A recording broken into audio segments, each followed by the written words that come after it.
Hey folks, this is Vint with Dad's Gaming Addiction, and today we're going to quickly review Sid Meier's Starships. This is a game that you can find on Steam for about 15 bucks.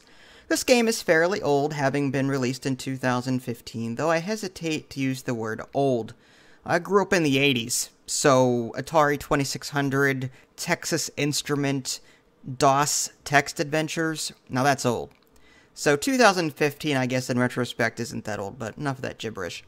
What is Sid Meier's Starships? Well, according to the descriptor, it says build and command a fleet of starships and travel between planets as you explore, build, negotiate, and fight to preserve your vision for humanity. When you think Sid Meier's in general, you think, say, Civilization, which is a fairly complex 4X game that takes you through the Stone Age all the way up to the modern age. And you're just advancing in technology, you're building various units, you're moving around this hex-based grid, fighting for resources, and creating, treaties with other civilizations.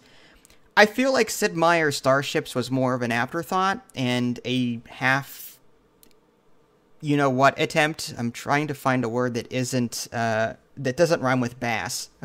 But anyway, I was kind of disappointed with this one. It's very repetitive. So, when you first boot up the game, you'll be able just to create a new game or load an existing one. The settings menu, just sound sliders and a full screen toggle. You can drag the windowed mode, the window around so that you can resize it that way. So there's no screen resolution drop downs, but you can resize the window. I guess that's good, but still it's a very limited options menu. And then you actually start a new game.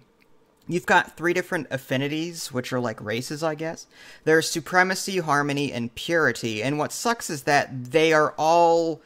You've got these leaders for each, but they're all like reskins on the same character. So, for example, if I click on the Supremacy tab and then look at Bar, B-A-R-R-E, under Supremacy, this leader reduces the cost of cities by 25%. Now, if I go to the Harmony Infinity and I look at Bear, B-A-R-R-E, same improvement. The leader reduces the cost of cities by 25%, and so on. So, it was just a lazy... this was just a lazy implementation. I mean, you could have created something really unique here with the different races in space and each one having their own benefits. You've got 3 different affinities, each with, it just feels like, again, these characters are reskins of each other.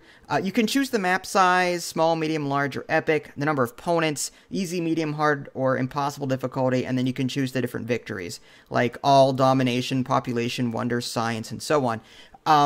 But you can't, custom create your own race like you could in, say, any other 4X game that I've ever played. So you're very limited here in game setup. In any other 4X game, you can adjust a number of things, which, again, like I said in the beginning of this video, this game seems to be more of a half, attempt at things.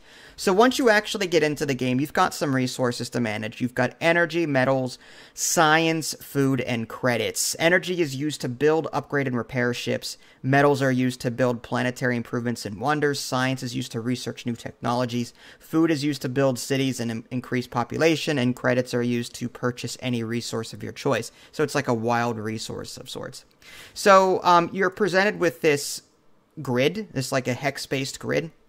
And you start with your headquarters, and you've got full influence on it, meaning that you control its surrounding area. And these planets typically generate resources for you. And then you've got your fleet, okay? And your fleet starts with 2 ships, and then you can improve upon it by going into the upgrade/build and repair menu. You can either add new ships to your fleet, or you can upgrade existing ones. You can't actually choose, okay, I want to buy a destroyer, or I want to buy a battleship. No, you buy a ship. It starts off in a very low, scout ship/destroyer, whatever. As you assign upgrade points to it via your energy, it automatically becomes a bigger ship. So your destroyers turn into cruisers, your cruisers turn into like battleships and so on, just by upgrading various aspects of it.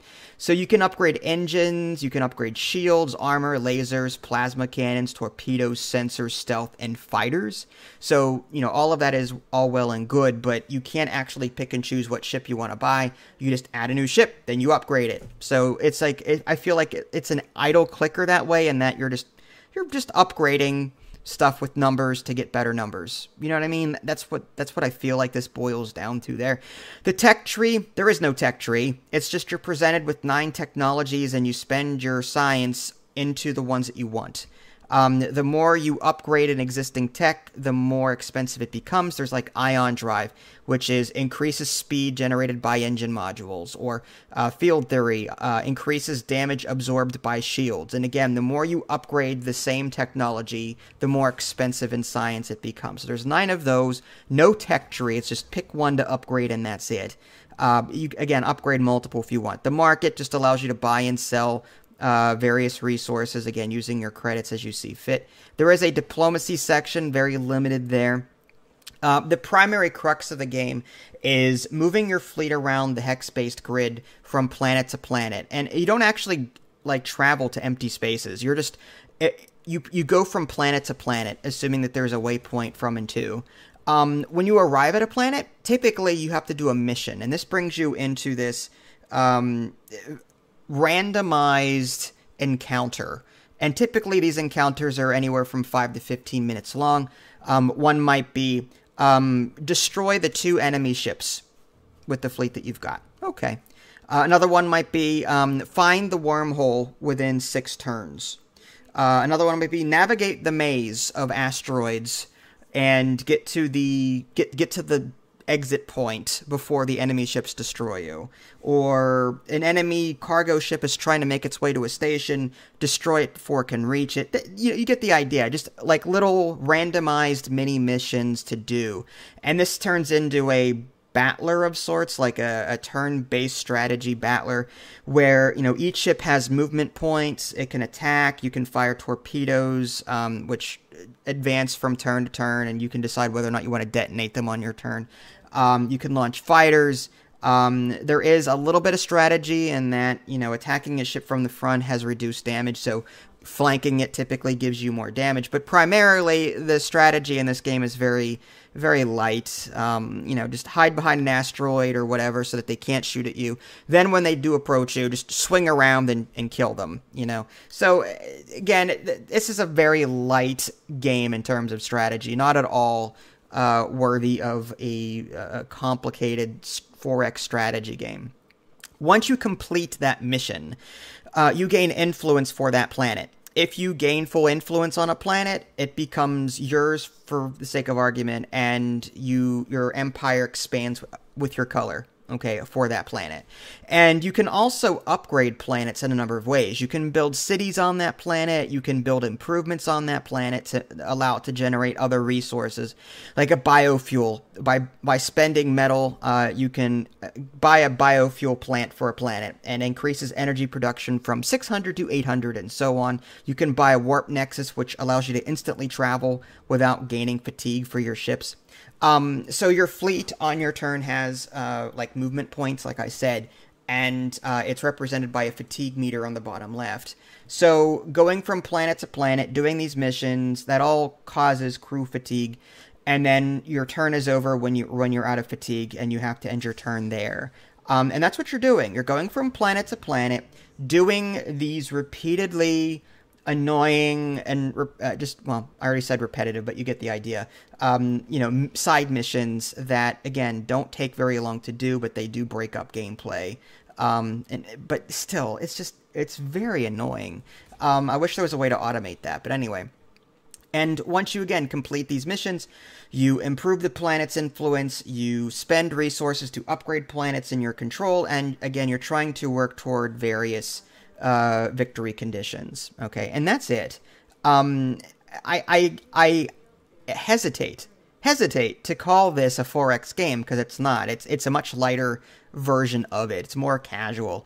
If it didn't have the name Sid Meier attached to it, like, I feel like this isn't a Sid Meier's game at all. When I think Sid Meier's, I think complicated 4X game, and this is a complete reversal of what I know of a Sid Meier game. So I don't know. I hesitate to recommend it. But if you like Civilization but find it too intimidating, then you may enjoy this. But just again, be warned, it's a little intimidating. The upgrading planets and your technology, very limited, very rudimentary. If you're looking for something a bit more involved, it has a space theme. I recommend Galactic Civilizations 2 and 3.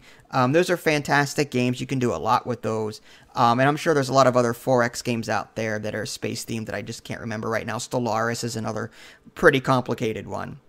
But if you want something a bit more like arcadey and casual with a light strategy element to it, then you may want to take a look at this one. But maybe on a sale. That's what I would say.